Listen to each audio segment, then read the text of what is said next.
మత్స్యకారుల సమస్యలు పరిష్కరించాలని, వేట నిషేధ పరిహారం వెంటనే ఇవ్వాలని ఏపీ మత్స్యకారులు, మత్స్య కార్మిక సంఘం నాయకులు డిమాండ్ చేశారు. గురువారం కాకినాడ ప్రపంచ మత్స్యకార దినోత్సవం సందర్భంగా మత్స్య కార్మిక సంఘ ఆధ్వర్యంలో మత్స్య మార్కెట్లో జెండా ఆవిష్కరణ కార్యక్రమం జరిగింది.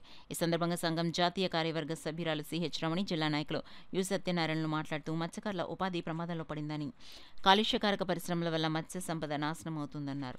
ఈ కార్యక్రమంలో మత్స్యకార నాయకులు రాజేష్ శేఖర్, సుధా, దుర్గాదేవి, రాంబాబు, లోకాలమ్మ, స్వరూప్, అప్పల నర్స, సింహాచలం, ధనలక్ష్మి తదితరులు పాల్గొన్నారు. ఈ రోజు వేట నిషేధ వృత్తి ఈ రోజుకి కూడా వేయలేదు. అది కూడా మార్కెట్లో చేపలు అమ్మే వాళ్ళకి వేట నిషేధ వృత్తి లేదు. వేట నిషేధం అప్పుడు వీళ్ళకి కూడా వ్యాపారం ఆగిపోతూ ఉంది, కానీ వీళ్ళకి కూడా లేదు. మార్కెట్లో వ్యాపారం చేసే వాళ్ళకు కూడా వేట నిషేధ వృత్తి అందించాలని, అదేవిధంగా తుఫాన్ల సందర్భంగా వేటకు వెళ్లకుండా ఉంటా ఉన్నారు. వేటకు వెళ్ళే వాళ్ళకి వృత్తి లేదు, వ్యాపారం చేసే వాళ్ళకి కూడా చేపల వ్యాపారం లేకుండా ఇంటి దగ్గర ఉంటా ఉన్నారు.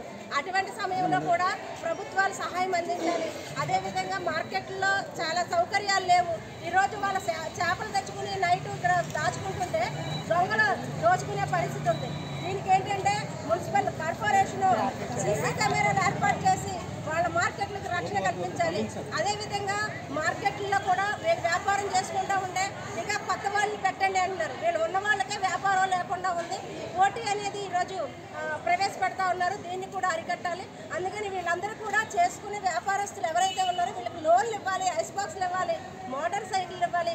ఇవన్నీ ఇచ్చే వరకు మత్స్యకార సంఘం పోరాడుతుందని, మత్స్యకారులందరికీ కూడా ఆంధ్రప్రదేశ్ మత్స్యకార సంఘం అండగా నిలుస్తుందని ఈ సందర్భంగా తెలియజేస్తున్నారు.